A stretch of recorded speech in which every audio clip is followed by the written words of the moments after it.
Anyone hungry for hush puppies and fried fish? Arthur Treacher's Fish and Chips wasn't just a restaurant. It was a place where families gathered to enjoy the best fish and chips ever. And if you don't agree, well, you can leave this video. Just kidding.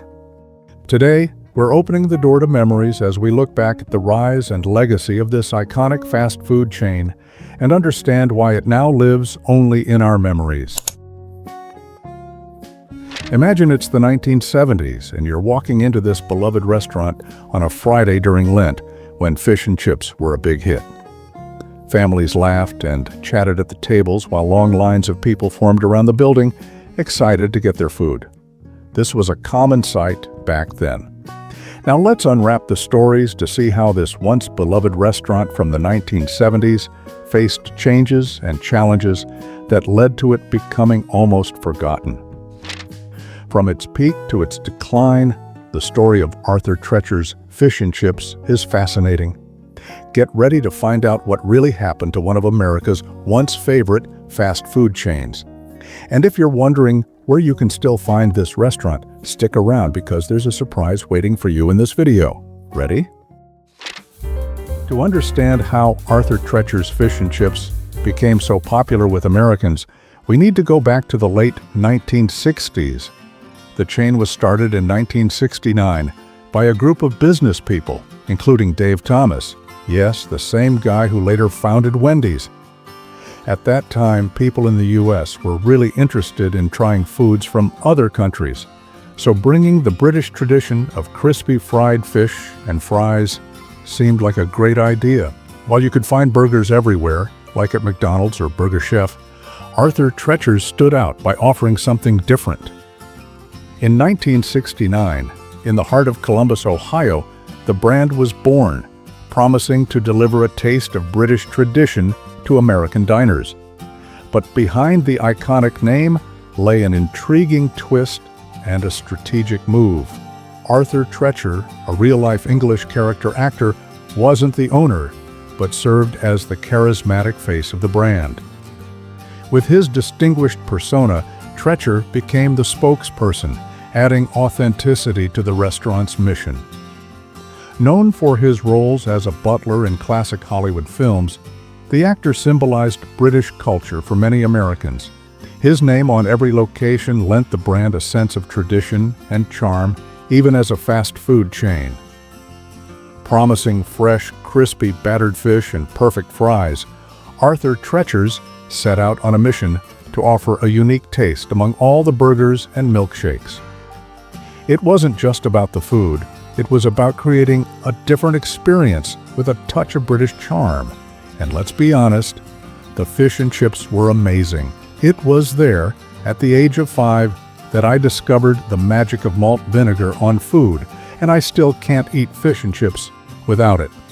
I can almost taste the vinegar now. Oh man, I wish I had some of that. Can you imagine? The first restaurants quickly became popular, leading to a fast expansion across the U.S. and becoming the go-to place for good, inexpensive seafood.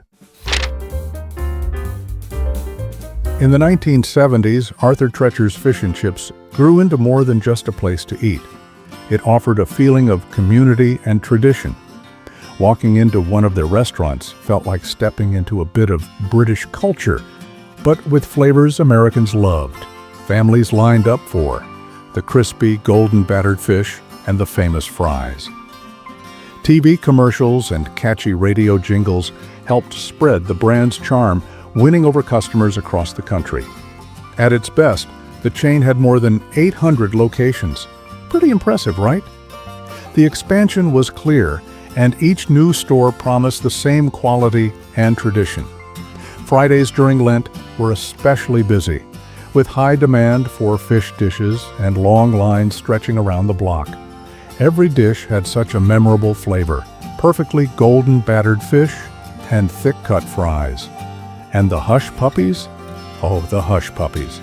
Crispy on the outside, soft on the inside, with a hint of sweetness that made every meal special. All this helped Arthur Treacher's become a beloved fast food brand. Even the chicken was great. It was the kind of meal you just can't make at home. For anyone British here, This was the real fish and chips. But Arthur Treacher's success story faced challenges.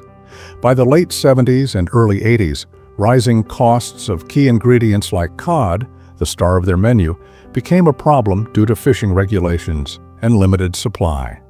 With few choices, the chain replaced cod with cheaper fish, disappointing many loyal customers who felt the taste had changed.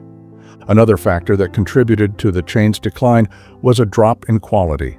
In 1979, it was bought by Mrs. Paul's, leading to a switch from Icelandic cod to the cheaper Alaskan pollock. Those of us who enjoyed it in the 70s likely had a different experience compared to later years. Even the chips were changed to regular fries as Mrs. Paul's focused on selling their frozen store products. The fast food market was also changing rapidly. Chains like McDonald's, Burger King, and KFC were growing fast, offering bigger menus and more affordable meals. While these competitors adapted quickly, Arthur Treacher struggled to keep up. What was once a strength, focusing on one main product, turned into a problem. Market pressures and attempts to adapt. To stay afloat, the chain launched new ads and made small menu changes, but the fast food world grew more competitive. Customers wanted healthier and more varied options, and Arthur Treacher's began to feel outdated. The lack of innovation and some poor decisions led to many stores closing. In the 1980s, things got tougher.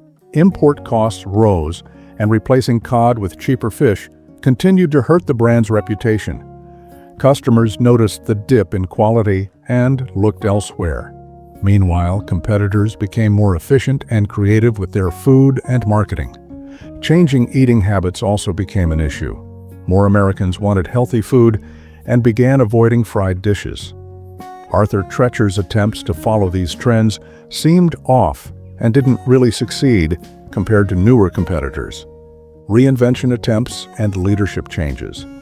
In the 1990s, the chain experienced ownership changes and attempts to bring it back to success. New owners promised to restore the brand, but most efforts failed. They tried to expand the menu with new seafood dishes and lighter meals, but it didn't make a big difference. Management was unstable, and buyouts focused on quick profits didn't improve customer experiences or modernize the restaurants. As a result, the brand lost its identity, pushing away old customers and failing to attract new ones. By the late 20th century, Arthur Treacher's had shrunk dramatically. From hundreds of locations, only one restaurant is left today, located in Cuyahoga Falls, Ohio. Pretty cool, right? For many, these remaining spots were like stepping back in time, keeping memories of the chain's glory days alive. For those lucky enough to be close to this last location today, please have a meal for me.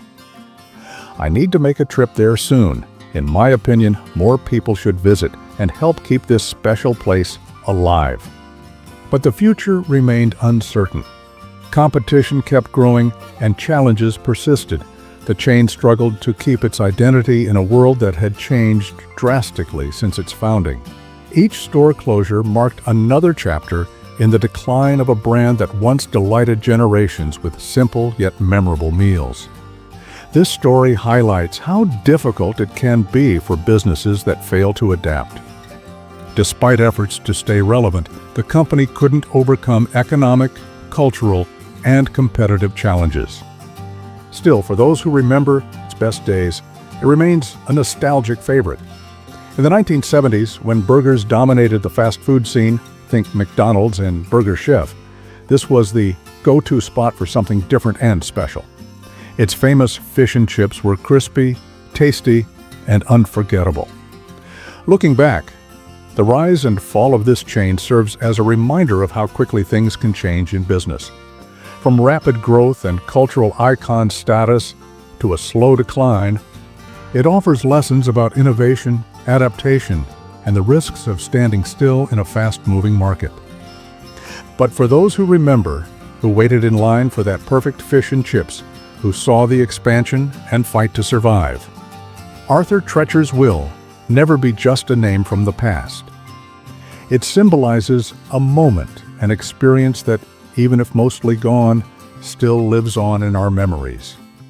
If you remember those glory days or have been lucky enough to visit one of the few remaining locations, share your memories. And, of course, if you enjoy exploring stories of brands that shaped our culture, don't forget to subscribe to the channel and give a like. Every memory has a special taste, and for many, Arthur Treacher's is a taste they still want to keep alive.